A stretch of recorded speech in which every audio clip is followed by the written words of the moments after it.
Today I'm going to take you on a trip down memory lane with me to uncover the 3 whiskeys that got me into bourbon. Stay tuned and I'll keep it simple. Call me a showstopper, show rocker, blow lots of dope copper, new whip. Who's this? James Hicks. But I also go by sin. Never lose cause I always win. At the door and I'm breaking in, think you got it on lock. Welcome to the Cynple Whiskey Show. I'm Cyncere and I'm excited to have everyone here today to go on a journey of the 3 whiskeys that got me into whiskey years ago. It just built up, and over the course of time, these 3 are 3 that I see as very memorable whiskeys for me.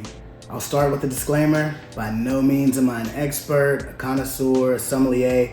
I'm just a guy that likes whiskey and just want to get everybody on board with me and bring you along for the journey. Whiskey found me. In a previous life, I was primarily a sales guy, so I was always at events, always at conferences, and companies would always have specialty drinks. So there was one company in particular that had a specialty old-fashioned, and I'm like, an old-fashioned? I'm not even quite sure what that is. But then I went back up for my second or third, and the guy comes up and he says, "Hey, I like your old-fashioned, but can I just get it neat?" And I kind of looked like, what is neat? Like, neat was not something that I'd ever even pondered on thinking about. So of course he gets it neat, we start chopping it up, and when I'm talking to him, he goes on to tell me what he does, I tell him what I do, and he's like, get him one of those neat too. And I think it was Woodford Reserve all those years ago at that conference, and sure enough, I got it neat. I know it burned a little bit, but I didn't really want the conversation to end because at the end of the day, we were just engaging in really meaningful conversation. So one of the things that really stood out to me is when you have a good conversation flowing, everything is civil, and we all are bonding over something that we equally enjoy, what could go wrong, right? So for those just starting out, whiskey can definitely be complicated. When I first started, I had no clue what the proof meant, whether something was a single barrel or whether it was a batch pick. And obviously there's so many different terms with anything new that you get into. It's one of those things that you have to kind of say, okay, I'm gonna step out here on a ledge and just dip my toes in the water first, then I'm gonna put my whole leg in, and then I may just jump in head first. But we're humans, we don't like discomfort, and the discomfort of not knowing is always a possibility, and it's always one of those things that we end up faced with whenever trying something new. So for me, that was one of the things that I felt like, all right, I'm gonna do all the research in the world, and then when I go and order me my whiskey neat, I'm gonna sound like a pro. The reality of it is I was not keeping it simple. I was going above and beyond to be almost a tater, which we'll talk about that on another video as well. But at the end of the day, the research that I was able to do, the people that I was able to connect with is by far what helped continue to push me on this journey. One of the other things that are extremely important is the way that you taste whiskey, and for me, I like to keep it simple. It's the 3 S's. I say swivel, sniff, and sip. Some say swirl, smell, and sip. Again, just like I'll recommend for whiskey, whatever your preference is what right is for you. It has nothing to do with what I'm recommending, but I'm here now with Woodford Reserve Double Oaked, and obviously this is one that I've grown accustomed to. This is definitely one of my new favorites. And for me, this would have been something that I would have never thought of picking up when I first would go into an ABC store, your everyday liquor store. You go in and you see massive walls full of bottles and hundreds of bottles on the wall, but there's really no key. So if you're very shy or you're an introvert, you don't talk to people a lot, chances are you're gonna miss something like this. And for me, this is good.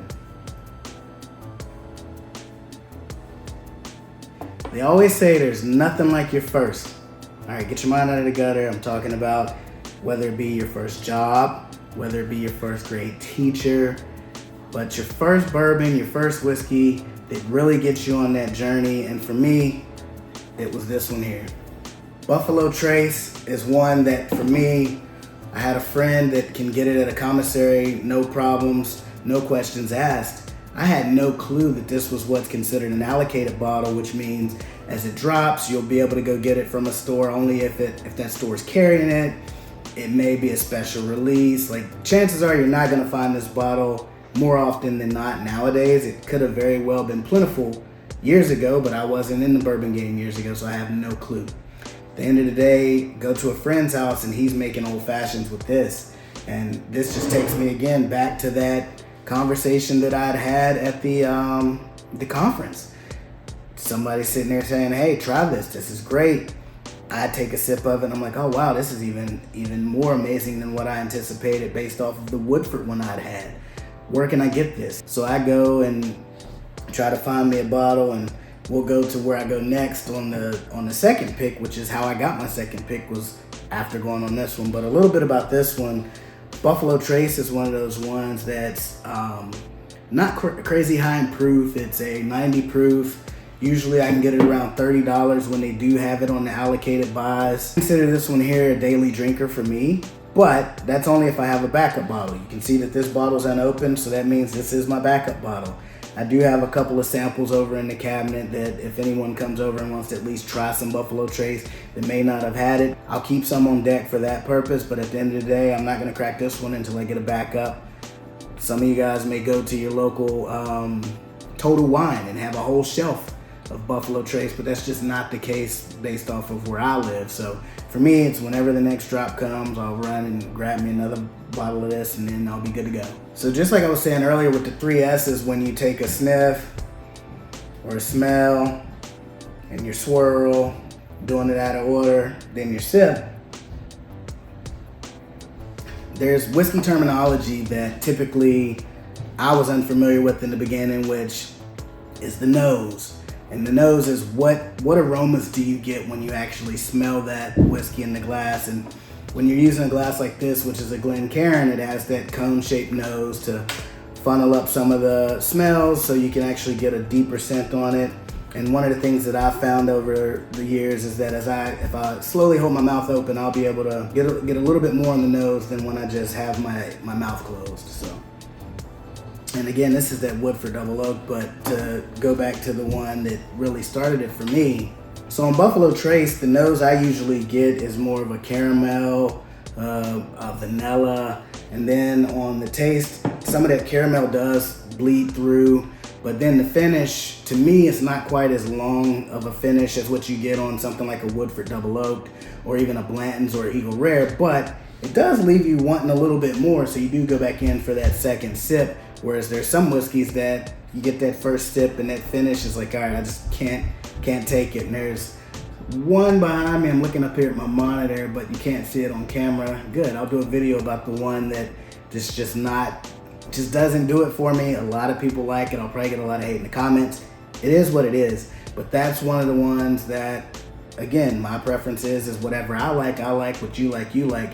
We can always come together, share pour, but at the end of the day, you like what you like, I like what I like, and we can all move forward. So next on the list, as I mentioned earlier, when I went to the store trying to find Buffalo Trace, I was able to find this guy solely because the store associate was nice enough to tell me, you're looking for Buffalo Trace. Don't ever come in here thinking you're just gonna get it randomly, because more often than not, we don't have it. And so that's when I found out what allocated bourbons were and how the drop system works where I'm at, and how there's never a convenient time for a drop. You'll be mid-work, you'll get the email alert saying, oh yeah, if you get here, you got it, and if you don't, you don't. So Elijah Craig Small Batch was the one that he pointed me to when I told him, hey, I'm new to this. I just want to figure out what my palate is.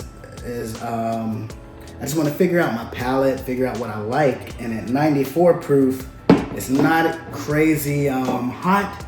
It definitely has another one of those. It's more vanilla, but it has more of an oaky taste to it. Whereas the Buffalo Trace had the caramel mixed with vanilla. This is more oak mixed with the vanilla. And I think it's somewhere around at this time, it's went up recently. It's about $35. So like all things in life, take advisement with open arms, but still form your own opinion. This one was one that came to me by way of a store employee. When I went in looking for the Buffalo Trace, he was there to tell me with just as closed arms as I've ever seen that, why are you asking about that? You know we don't have that. And I told him, I'm new to this. I have no clue what you have, what you don't. I don't know what's comparable and what other people are buying. But at the end of the day, I ended up leaving with a bottle of this Elijah Craig Small Batch. And at 94 proof, it's not extremely strong, a little bit higher proof than the Buffalo Trace. It's around 35 bucks now where I'm at. On the nose, I tend to get more of the vanilla, but this time I get a little bit more of the oak. On the palate, I also get some of that oakiness, some of that bold smokiness, but it's still sweet on the finish.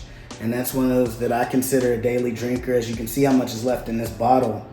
It's definitely a daily drinker. I do have a backup bottle, and I'll always have a backup bottle because this is one of those that I feel like if I have guests that come over that have never experienced bourbon a day in their life, and they want something that they're willing to step out there and put their toes in the water and drink it neat, this is a good option.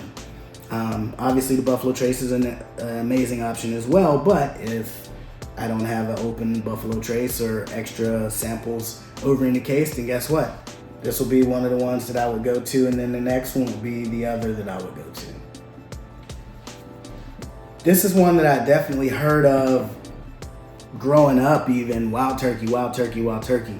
Being from West Virginia, everyone drank Wild Turkey. So for me, I'm like, Wild Turkey, that's your bottom of the shelf. Something that you don't typically want to go in and say, oh, I'm a bourbon guy, but I want Wild Turkey. Well, boy, was I wrong. You definitely don't judge a bourbon by its shelf placement, because this right here is another one that I'll always keep on hand. I'll always have a backup bottle on deck. It's great for mixing in cocktails. You want to put ginger ale with it, cool. You want to put it in an old fashioned, great. And it's only about 24, 25 bucks, at least currently where I'm at. So if someone says they want to mix it, be more than happy to mix them up a nice drink, because at the end of the day, this isn't an allocated bottle. It's not like it's gonna cost you an arm and a leg. You can go back to the store and get you another one, 20, 25 bucks. So on the nose on this one, I tend to get more of a cherry. Definitely a cherry note, a little bit of vanilla, more oaky. It is 101 proof as denoted on the bottle. Gives you that Kentucky hug a little bit, as they call it, when you get that little bit of burn when you get your drink neat. But the finish on this is extremely good. It's very lasting. It's one of those that I keep coming back to, again, just like the Elijah Craig bottle. You see where this bottle is at? Thank goodness I'm not showing you where my Woodford Double Oak bottle is at, and I do need to get a backup for that one if I don't have it. I think I do, but I might not. So those are the 3 bottles that I've enjoyed for some time now, that I keep going back to, that have a special place in my heart no matter what's going on, whether they're allocated, whether they're readily available, whether they're daily drinkers or Friday night pours, which is what Buffalo Trace will be until I get another bottle. But at the end of the day, be open to the journey. Just embrace it. Embrace the fact that there's going to be things out there that you don't like. There's going to be a lot of challenges that you may face, and somebody's telling you this bottle's great, but you go to your store and you can't find it, or you look on YouTube and everyone's talking about Penelope and they don't sell Penelope where you're at. Be patient. It's not about going out there and getting what YouTubers say. It's about going out there and trying a variety of things and figuring out what it is that you actually like, so you can either start a collection or understand what you're going to drink on weeknights, weekends, whatever your preference may be. The goal is for you to come along with me on the journey, share your experiences as you go through them. I continue to share mine. Whether or not you're doing it on YouTube, there is a comment section. You can leave me comments. Let me know what was one of the either 3 bourbons, whiskeys, whatever, or 1 whiskey, whatever it is that may hold a place near and dear to you, that can say that it definitely contributed to getting you on this whiskey journey, that puts you on the path that you're on now, regardless of how many bottles you have now, regardless of if you're just getting started. Is there one that just, when you see it, you're like, all right, I remember that. That's how I feel about all 3 of these. So I'll end on this. Remember to savor each sip, lean into what you love, and keep it simple. Stay tuned for the next one.